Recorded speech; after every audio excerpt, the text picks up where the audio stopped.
Is an audio recording of the short story We Have Always Lived on Mars by Castellucci. Chapter 1.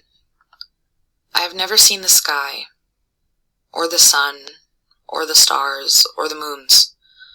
My great-great-great-great-grandparents, along with the others on their crew, came here on an exploratory colony mission, but they were left here long ago when Earth went silent. We will never get home. This is where we live. We have always lived on Mars. I have never taken a breath of fresh air. There has been a storm raging for decades. There is a cloud cover that never goes away. There are rules for living here. Recycle the water, tend to the hydroponic plants, breed the farm animals, manage the air, fix all the parts of the habitats. Everyone follows the rules. Everyone works at living, or else we all die. We are few. We never number more than 24. We cannot ever grow the colony to more than what we can fit into the habitats. Sometimes, if there are too many of us, one of the older members of our community walks outside unsuited to make room.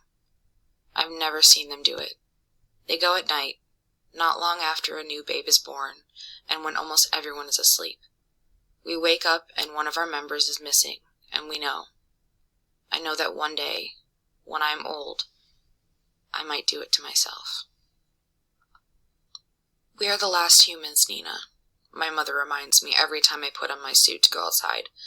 The suit was not made for me, but it fits me perfectly. I must be built a lot like my great-great-great-great-grandmother, Lieutenant Commander Yu. According to our history, she was the 10th person to step on Mars. What's the point? I always ask. My mother just shakes her head. Everyone is all about survival of the species, even though we cannot grow past what the colonists started with. But I feel differently.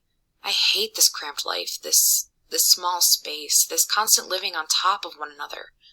I long to run, to be alone, to be away from these others clinging to the end of humanity, to not have to check my gear 1,000,000 times before I step outside. It would have been easier if more colonists had come, but they never did. I have learned about how my great-great-great-great-grandparents waited for the second wave of colonists and supply ships to come, but they never arrived. The storm came and everything about our world went dark. The radios only spout static now, although we are always listening. The sky is covered with a never-ending haze. All systems go? My mother asks. Yes, I say, checking all the valves and oxygen levels. I am good to go. My mother taps my helmet, giving me the all-clear signal. I step toward the airlock along with Devin, my walking partner, and we wait for the depressurization and the sudden feeling of lightness. The suit never seems heavy when I step outside on my daily errands to check for any growth between the red rocks. We've been trying to infect the planet with life so that we can make it ours, but it's slow going. Sometimes there is moss. I like to walk outside. I always keep my eyes out for scrap. Something that might be uncovered by the storm. Something that we miss that we can use. It was said that 50 years ago, a rover rolled in. It had probably circled the whole planet. It wasn't much, but it had samples and it had parts. The colony made good use of it. Once, when we were young, a satellite fell near the habitat, and there was something useful in it. If we find enough materials, we might be able to build a new habitat and add 6 more people to our colony. We would finally be able to grow. A few decades ago, we expanded the habitat when we dismantled the tiny observatory that housed the telescope. I'm sure it was not an easy thing to do. We'd waited so long for the sky to clear. But since the storm came, no one has seen the stars, and survival now is more important than looking up at some unknown future date. Now, the telescope lays open to the elements. I have seen pictures of the sky. I know that there are 2 moons that orbit our planet. I know that Earth would look like a little blue star in the sky, but I've never seen it.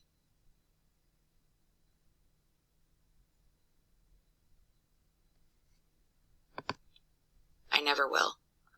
We only go out during the day. At night, it is too cold. This planet hates us. A planet cannot hate, my father says. It can only be. But I disagree with him. Mars never wanted life. That's why it never had it. not even a single-celled organism. We try to live and thrive, but we are always near to failing.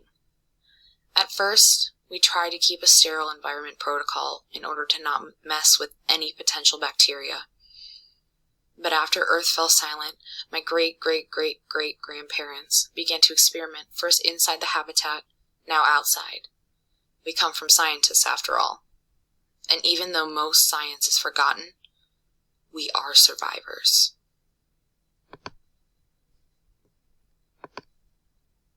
Chapter 2. Devin and I shuffle along the ridge looking for any hint of green. The walking is also part of our necessary exercise to keep our bones strong. He heads towards a cluster of rocks. I head towards the telescope. I stroke it with my gloved hand as if it is one of the goats we keep. The telescope is useless and discarded, already picked clean for parts. I wonder what it would be like to look through it. I turn my head up toward the covered sky. I wish I could see what lies above those dirty clouds.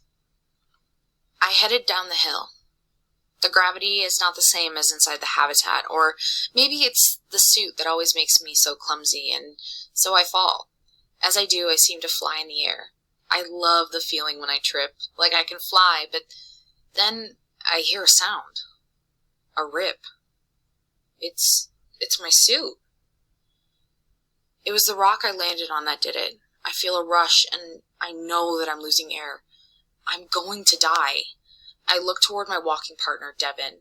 Devin drops his bucket and springs towards me. I can't see his face due to the solar visor that he has pulled down. I can only see a reflection of me. I seem calm when I see myself lying on the ground. I know that he's probably distressed with the situation.